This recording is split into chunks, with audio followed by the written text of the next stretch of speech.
Pamoja na kuwa uchaguzi ulifanyika, kulitokeza vurugu za uvunjifu wa amani ambao ulisababisha uharibifu wa mali, kupoteza maisha na kuhatarisha usalama wa nchi.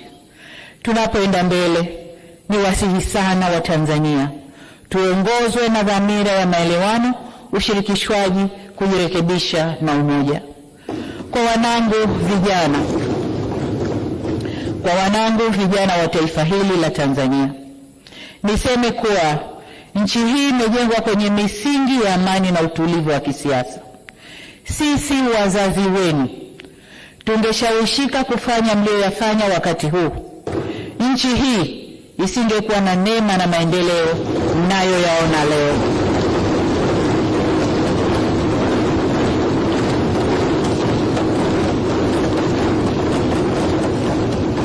Mheshimiwa Spika, nataka nirudie hilo kwa wanangu vijana wa taifa la Tanzania.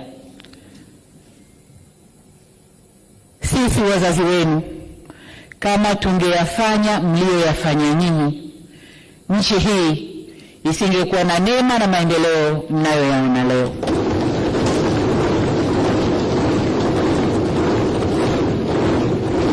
Hivyo niwasihi sana wanangu vijana wa Tanzania, nchi hii ni yenu.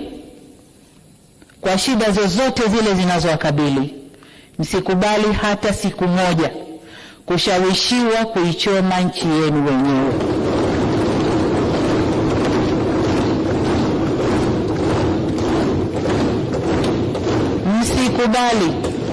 Msikubali kukata tawi la mti ambao mmeukalia.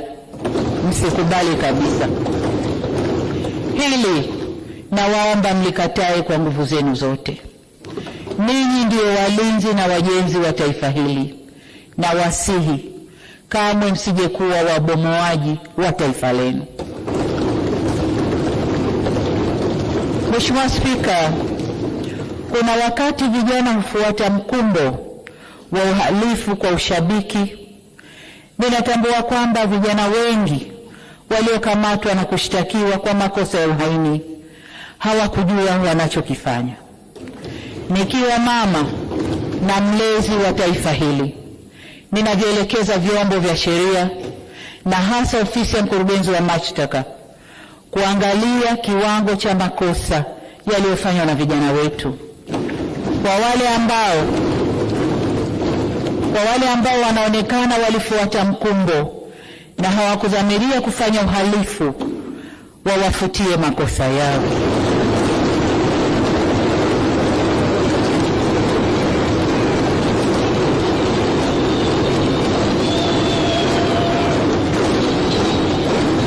Kabla ya kufanya hivyo, nianze na jambo la huzuni lililotokea hapa nchini, na naomba waheshimiwa wote, wabunge na waalikwa, tusimame kwa dakika moja ili kuwaombea wenzetu.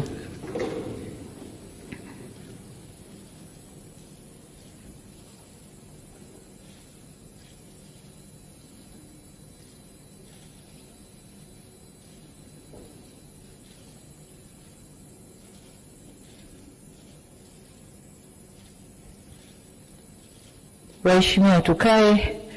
Tumwombe Mwenyezi Mungu aziweke roho za waliopoteza maisha kwenye vurugu zilizotokea tarehe 29 siku ya uchaguzi hapa nchini kwetu. Mungu awape malazi mema ya amani. Amen.